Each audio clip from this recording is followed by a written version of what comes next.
Hey there, and welcome to the Tool for Forza YouTube channel. This is Captain Nasties here. In this video, we are going to be doing a highlight reel of some of the recent SRS and club racing we've done, and also just talk a little bit about how to survive in SRS and how to get a good result in ranked matchmaking as well. I just want to say thanks to everyone that's been coming out and actively joining us in Discord. We really appreciate that. We had a lot of fun. We have a good group of people that are getting on pretty much every night on the weeknights and racing together, whether it be SRS or casual servers in Assetto Corsa. So come check us out if that's something that you want to get into. This race is round 5 of the BMW M235i series that SRS was kind enough to give us a time slot for. So thank you, Enrique, for that. We love SRS. It's a game changer. It what keeps Assetto Corsa relevant.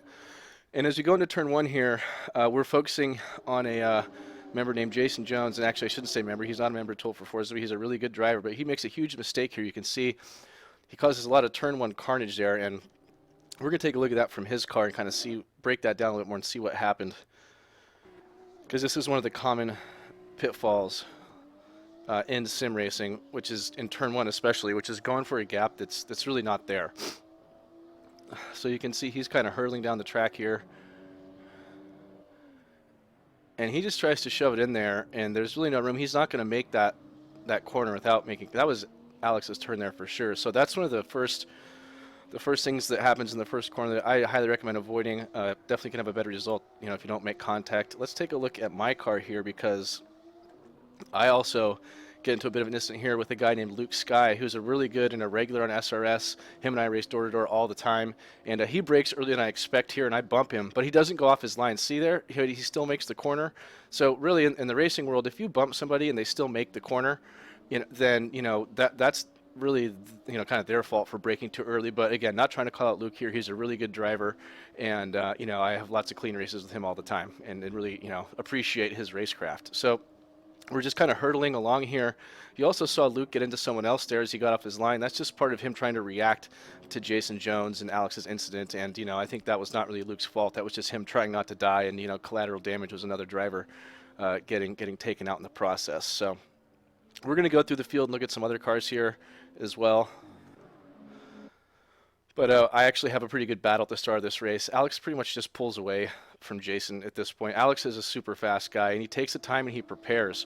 And he does creative things too. So one of his techniques in this car is he turns traction control on and off throughout the lap, depending on what kind of corner he's in. So in faster corners, he tends to turn it off, and in slower corners, he leaves it on, which is a really smart tactic. I highly recommend that. I hadn't practiced doing that. I hadn't practiced at all for this race, and that's one of the reasons I had such a poor result, is that I ended up in 4th in this race, which is typically lower than I do in SRS. And it's because I barely got home in time. I literally had done 0 laps on this track. I didn't have the car.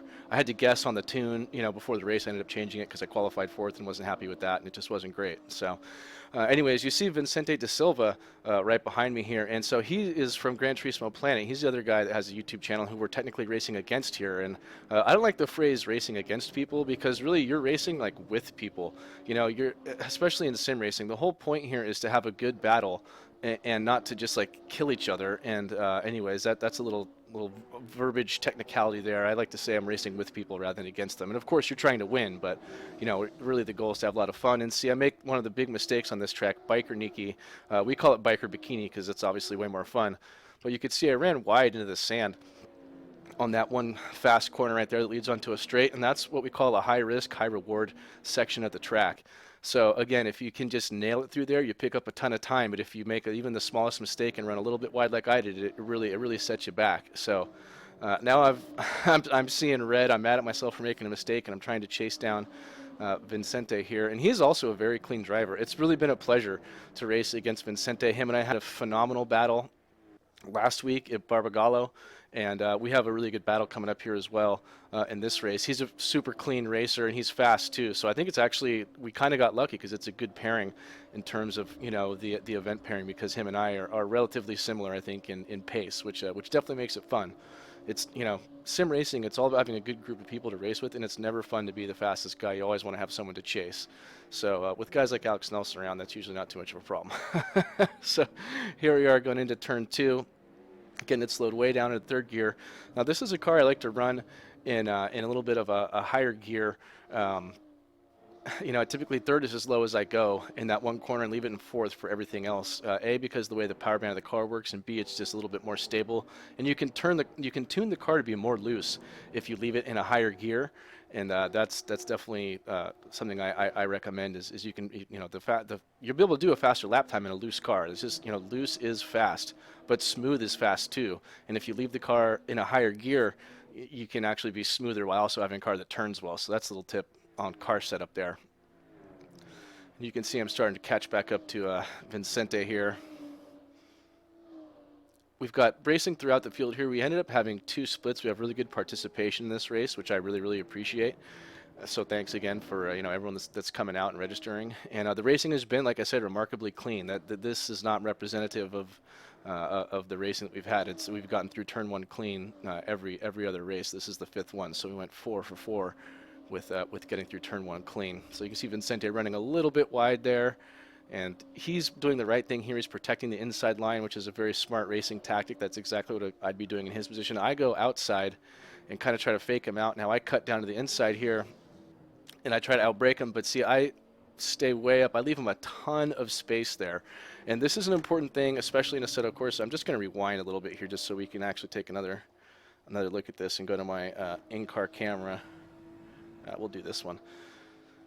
So I kind of do like a little bit of an over-under here on him, and you can see, you know, I maybe could have forced that more, but again, we're racing online, there's ping issues, there's netcode issues, and I would rather have a clean race with this guy, you know, than risk really going for it, especially early in the race. So just wanted to call that out. You know, if you're going to pass someone on the inside in a tight turn like that, I typically hug the super inside line and don't even go on the racing line just to ensure that I'm not going to have any contact. So some more racing throughout the pack here. We got Randall Dixon is one of our guys. Pasha, who's Zero Bandwidth, a good YouTube channel that streams a lot of SRS. Check him out for sure. Really going at it here, but me and Vicente are about to be in it for sure. Oh dang! It missed me passing him. Well, he made a small mistake just like I did. I bet we'll catch it if we go right. Yeah, right here. So essentially, he makes the same error I do. He's going for the high risk, high reward, and also gets just in that sand. It slows you down like crazy, and I just blow right by him, and pretty much checked out for the rest of the race. The front was pretty much static in terms of positions and passing and being interesting replay material. So we'll take just a look at the back of the field here and kind of check out what's going on here. We have Gene in here who also has an SRS event. He races with Zero Bandwidth, so we'll watch some of their race here for just a second as well, because they're definitely going at it hard. I should say that these cars make for good racing. They're not super fast. They're relatively, you know, easy to drive, which makes for close racing like this, and that's really what, you know, you want for club racing. Sure, it's fun to drive crazy Formula 1 cars and just go ham on stuff like that, but I really think you know, something a little bit slower in terms of having close like tactical, you know, racing. In my opinion, that's really what makes it fun. So these guys are having a hell of a battle right here. It looks like Zero working on that guy. We'll try to find his car here. That's Alex.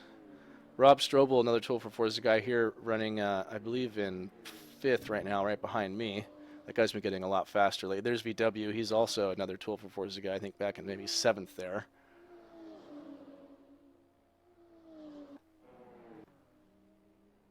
There we go. Watch this battle with Kit Rednick, who's another tool for Forza guy.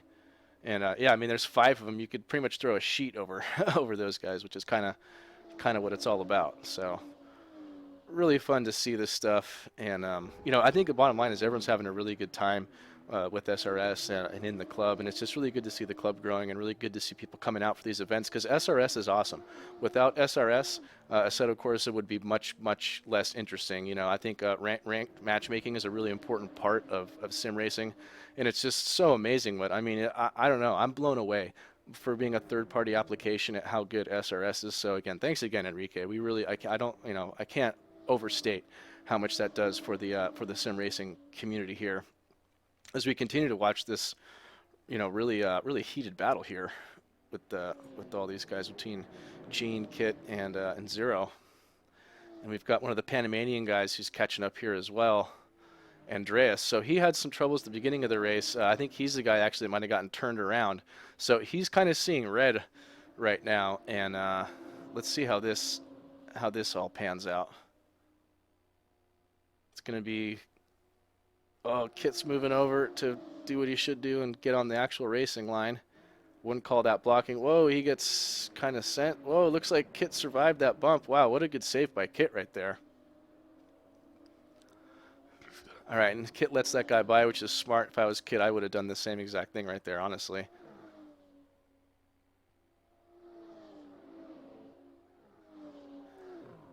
Yeah, so Andreas seems like he's got pace. He's pulled away from Kit, looking at Zero here, chasing down Jean.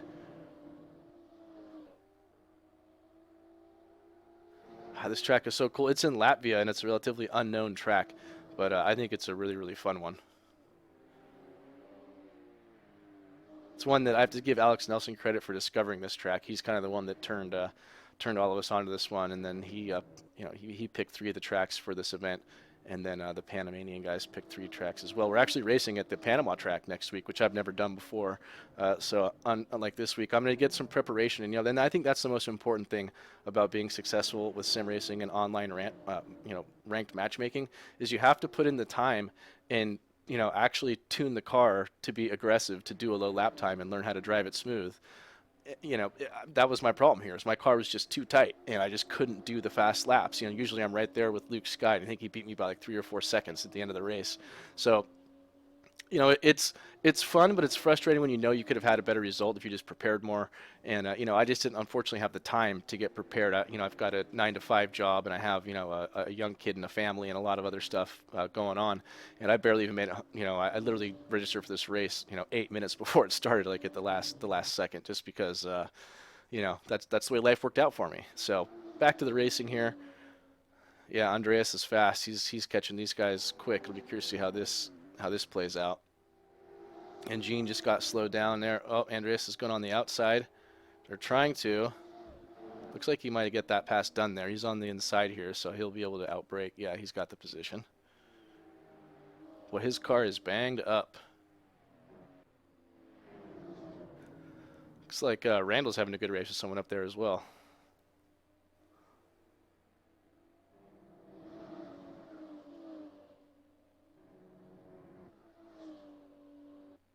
Just coming through. This track is so cool because you feel like you're like in the middle of the woods. It's just so much different than like your typical American track where it's like scorched earth all around it. It's definitely neat. It's just cool. It kind of gives you an idea of the culture in some of these other countries as well around like racing. They just like put tracks like kind of wherever. It's pretty awesome. Oh, there goes Zero, running a little bit wide there. Andreas is catching him quick here. Be curious to see how he navigates this whole situation. Oh, yeah, the better line, cutting it on the inside. He's going to run out wider here. So he'll have a better drive coming off here as well, I imagine. Oh, he might have kind of got balked a little bit there.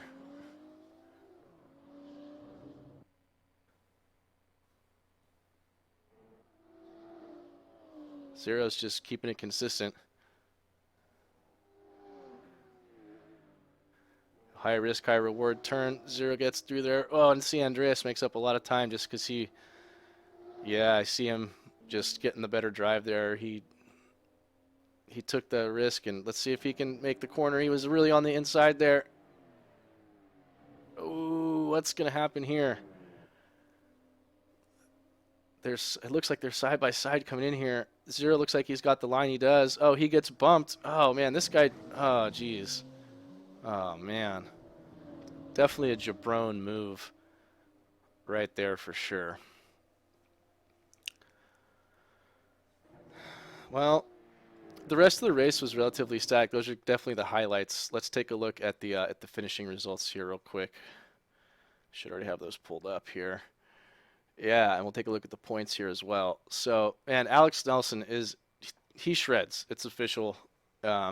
He's been shredding on me consistently in this series, and I'm gonna have to do a little bit of work and have to reclaim the shred title here. So he's finished this race in first place, best lap of 129.3 with only 1 incident. Jason Jones had 2 incidents and got second, 124.3 we'll call it. Luke Sky, 3 incidents, which is unusual. Luke has a very low incident rating, so this was a very bad race for him. Like I say, he's a very good, clean driver. 124.2. I was in fourth, 124.5. Vincente, 124.6. Rob Strobel with a 125.1 tool for Forza guy. So tool for Forza in 146. Some guys' name I can't pronounce in seventh. Fern ended up in eighth. Tool for Forza guy there. David Gill in ninth. Randall Dixon 10th. Russ Nelson, it's Alex Nelson's dad. Pretty awesome. We got father-son racing team here. They're actually in first and second place in the championship as well. He ended up in 11th. Pasha Patterson, that's Zero Bandwidth, ended up in 12th. Kit ended up in 13th, and that rounds out the Tool for Forza guys. In the first server, there's actually two. We have a new guy, Adam, who's still getting his rank up, but he ran a 125.1 and is going to be right there at the front with the rest of us. Really excited to see him to come out to some racing. And let's take a look at the 1970 Trans Am series that we're running with JG1 because it's a super fun event. All right, welcome to round 2 of 1970 Trans Am with the JG1 Club. These are a bunch of essentially road racing muscle cars from the very early 70s. V8s that we're going to go and shred on real hard. This is a very fun club to race with. So we got Roberto on the pole. I'm in number 2. Awesome Bill from Dawsonville is in 3rd. Larry Ludwig is 4th. All right. Kit, our man Kit, is in 5th. I'm ready. Gordon Jacobson 6th, Obvious Man 7th, Michael Magnus 8th, George Klabner 9, Yaram 60, 10. That's about that. It's going to be a really fun race, I guess. Alright, so we're getting ready to start this race with these 1970 Trans Am cars, which are absolutely awesome. It was really, in my opinion, the heyday of American road racing. And I'm narrating over the Discord right now, but there's not a lot of talking in this group. It's the JG1 Club. They're different than Tool for Forza because, you know, they're just not quite as crazy, I think, as we are. So it's like dead silent in here, essentially, with the chat. We're really going to watch the first couple of laps here. In VR, I had an absolutely phenomenal battle with the top 3 guys, and these cars are an absolute handful to drive. You know, they have bias ply tires, so they lock up very easily under braking.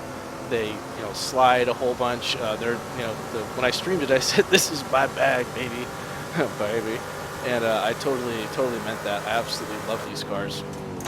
It's, you know, kind of right up my alley in terms of, you know, you have to slide them and you really kind of got to drive the crap out of them. And it's a lot like my track car in real life as well, with the 4-speed top loader. And, you know, kind of having to be really deliberate on what you're doing here. So this is Rob Strobel here again. He's a Tool for Forza guy who joined up to race at this club on Mondays, and him and I are having some really good races together. He's definitely starting to get fast, which is awesome. So really fun to see, you know, people in the club, you know, improving. This is so fun already. Focus on. I know. And we're, yeah, as we tandem drift. These cars are absolutely hoot to drive here. And on this track, God, Bridgehampton is a hellacious track. I mean, Ian and I love driving challenging stuff, but for really enjoying this car and being able to just drive it like an idiot, this is a much more suitable circuit. Yeah, so the first race in this series. First race in this series was at Bridgehampton, which is a really, I think it's one of the tougher tracks in AC. So good on these guys' club for not, you know, shying away from driving the stuff that's hard to drive. We typically find it's tough to have numbers, you know, show up if you pick really challenging stuff like this. But, you know, I think between kind of mixing our two clubs together, you know, we've got a handful of Tool for Forza people that have, you know, kind of joined up at this event on Monday. It's been a lot of fun, and we encourage that in Tool for Forza. We're not all about, you know, being exclusive to one club. We're all about like growing a network, you know, in a community of different, you know, clubs, you know, SRS, Discord communities, whatever.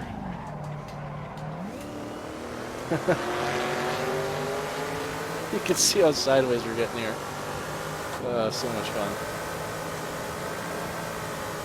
And so in 1970, they were racing, you know, Mustangs with obviously, you know, 5-liter V8s, a 5-liter engine displacement limit on these cars. They typically had, well, they would have disc brakes, I think, in the back in the Trans Am cars. My car in real life is a B production sedan, so I have to run drum brakes in the back of that. But the drum brakes actually work better than you might think. I have big 11.5-inch drum brakes off of Granada, which is a huge Ford car that's on my 9-inch. It's in the Mustang, and they actually work pretty darn good. They work better than I thought they would, for sure. I have a brake bias knob in the car, and yeah, it's been fun playing with that car in real life. And these cars really convey that sense of, like, you got to drive them. I mean, you can see how much wheel input I'm giving it there, than just sliding off, sliding off the corner. It's too much fun. You can see me so fun. right, I'm speeds, just like, flies, just crappy tire, just driving with the throttle. yeah, driving Love with it. the throttle for sure. Oh man, it's a lot of man. fun. Yeah, I highly encourage you guys Here's to one of check the out this hardest braking JG1 spots club. because it's so just massively downhill.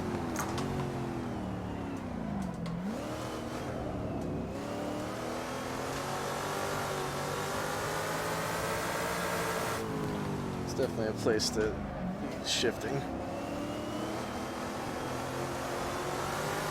Unfortunately, because it's kind of a waste of a shift with the engine damage.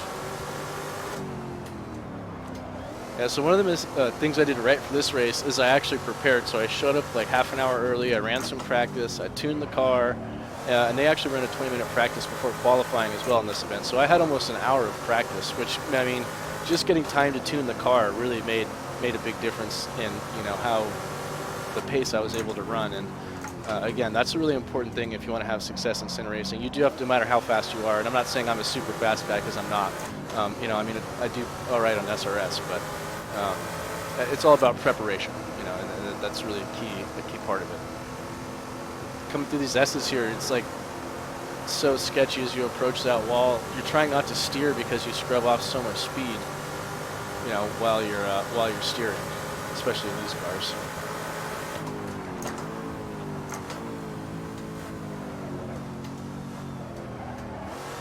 These cars have pretty soft suspensions even when they're cranked up to full stiff, so you can kind of just go nuts in terms of running over, you know, rumble strips and all that kind of good stuff.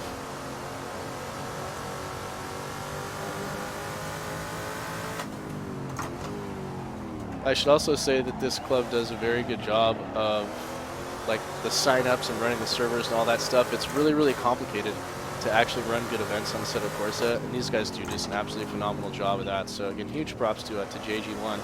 And, you know, my philosophy is, you know, we want to encourage participation again in other groups. And so, I mean, if someone else is doing something that we want to do, let's not try to beat them and compete, you know, in terms of having an event that's the same. Let's just join up and, you know, all have a good time together. And that's really what, in my opinion, what sim racing is all about, is having fun, you know, making friends, and just enjoying getting some seat time. And sure, we're competitive and we do crazy stuff. You know, that's obviously a huge part of it. But, well, huge error. I'm just trying to drift it too hard there. Kick of the clutch.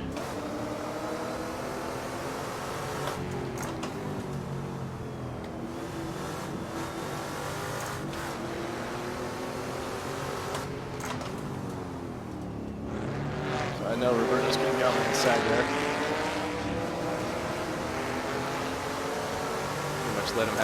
Let him have that. And in the process, whoa, big hitch right there. I am trying to look into my capture card. I feel like my my capture card is a little bit goofy right now, but we won't labor on too much about that. But we're always trying to improve the stream and make VR look halfway watchable. So let me know in the comments below what you think of the VR footage and kind of, you know, what we should do with streaming and recording going forward. Back to the race here. This is William, a really fast guy, smashed me in the first race at Bridgehampton for sure. And again, it's always good to have, you know, people that are faster than you to race against. It's like I said, it's no fun if you're just running away at the front. If that's, you know, if you're in that category, you got to, you know, jump on SRS and really push yourself. I can almost guarantee you, no matter how fast you think you are, there's going to be someone faster that shows up on SRS when the servers are populated. And, you know, if you want to get faster, come check us out in Tool for Forza 2. Like I said, we do a lot of work on, you know, driver development. You know, we share tunes, we talk about tuning, we talk about racecraft, you know, lines, etc. All kinds of stuff. It's really good. It's not just me that's contributing at all. You know, it's a whole like army of us that, you know, are really into specifically Assetto Corsa, and just really trying to, you know, again, get people to come out.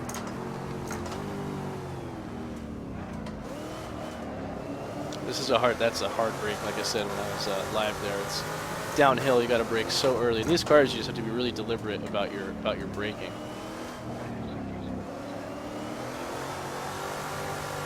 Just massive skid. And these cars just are not boring.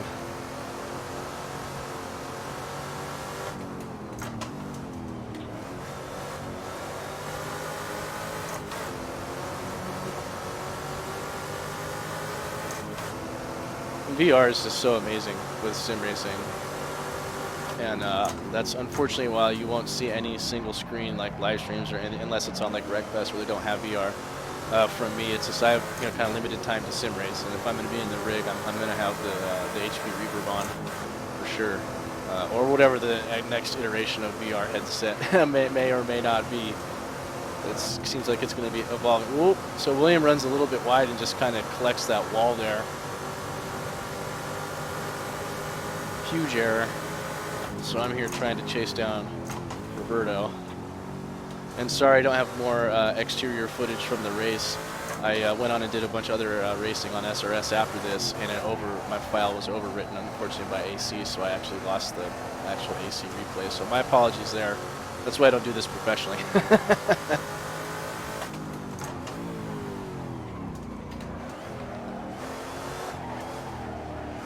You see how much wheel input on even turning in you give this car. Well, I didn't touch you back there, did I? Wasn't even close to you on my screen. Nope. No, that was only. I just checking in with Will and making sure there wasn't netcode or lag and I didn't put them off there or something. Typically the rule in our club is if you bump someone like that, let's say it would bag. We'll catch this New Yorker grease bag. Roberto's a New Yorker up in first place in the Camaro there. So typically, our rule is if you bump someone off, you just let them have the spot back. We're a club, we're a group of friends, and you want to race people how you want to be raced. So it just really encourages, clean driving, and just having rapport with all the people that you're driving with makes it so much more fun, because you're going to see them maybe the next day or the next week or whatever in a race, and you're not going to want to have bad blood. And that's something we've been sim racing together for 15 years in Assetto Corsa, and I think that's really been the thing that's given us a lot of success. Is it we're really all about just putting the community first, and like no one is necessarily out to just like be the fastest guy at any cost. We all kind of realize that the fun part of sim racing is getting in a good clean battle and just having a goddamn good time.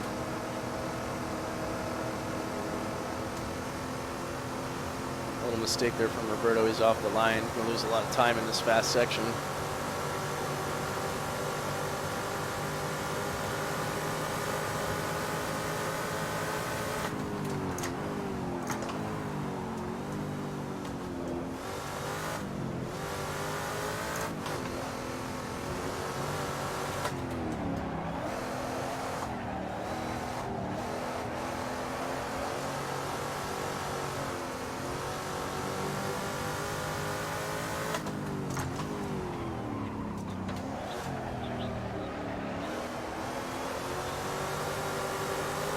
Yeah, you guys got to check these cars. Again, these are cars by Baza, who I think makes just some of the best vintage physics on Assetto Corsa. His bias fly car tires are all amazing for sure, and his 1975 F1 cars that are not on bias flies or on vintage slicks are really, really good too.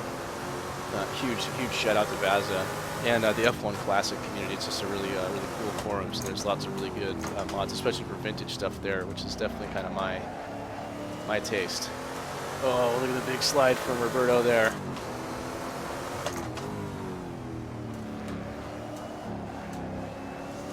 So we're inching our way back up to him.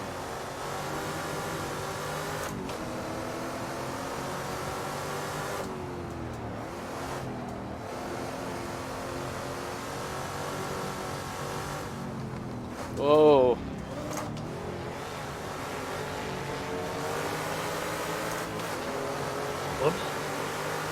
Whoops. Would have ran up wide if I tried to. Oh, you scuffed up your brick.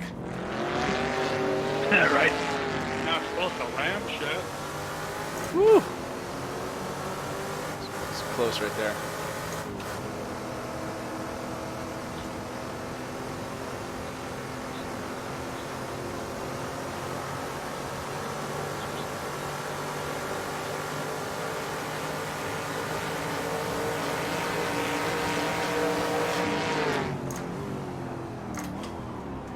Go ahead, guys. So I'm leaving him lots of space. No, keep crew chief. Not gonna let him get away.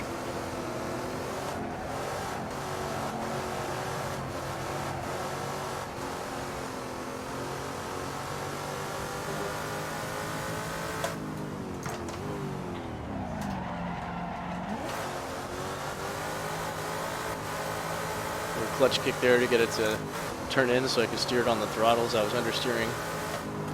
Learning the timing for that is pretty tough, but it actually works in these vintage cars. Sometimes if you're understeering, you just kick the clutch to get it to the rear end to come around and you just steer it out on the throttle. It's actually really fun.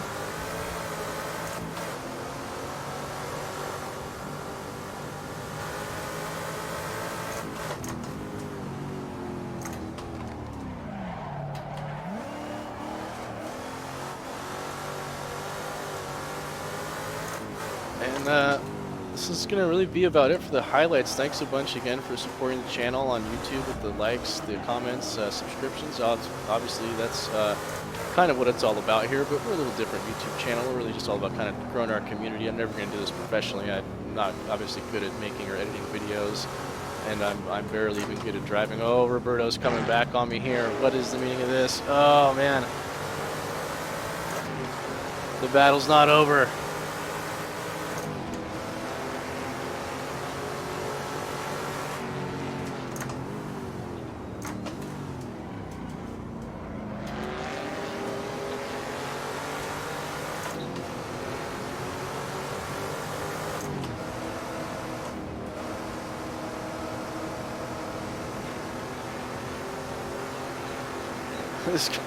I can't express how much fun racing these cars like this is.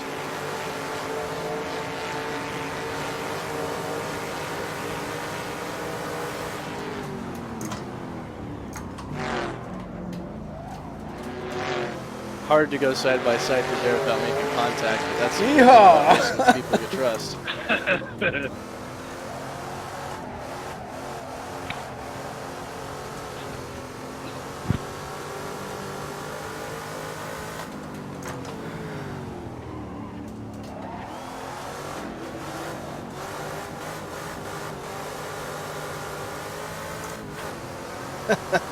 I wish I had the exterior replay for that because we both were just like tandem drifting through that thing in these cars.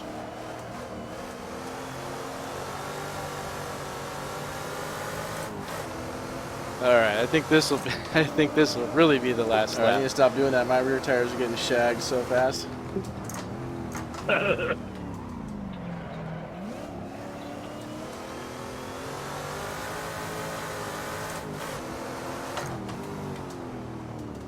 Thanks again for the support, guys. Really appreciate it. It's been really fun. I'm glad to see our community's kind of grown into like, we have a good core group of people that are just on now. So, you know, on Discord in the evenings, you know, in the USA time zone, which is really phenomenal. Of course, hey, if you're from another part of the country, come on in and join us, whether the world. Come on, join us in as well. Come on, that that track. And you know, might be able to find some The real race car drivers run there as well. This is Captain Nasty's, guys. Make sure you take it before you Out. cross.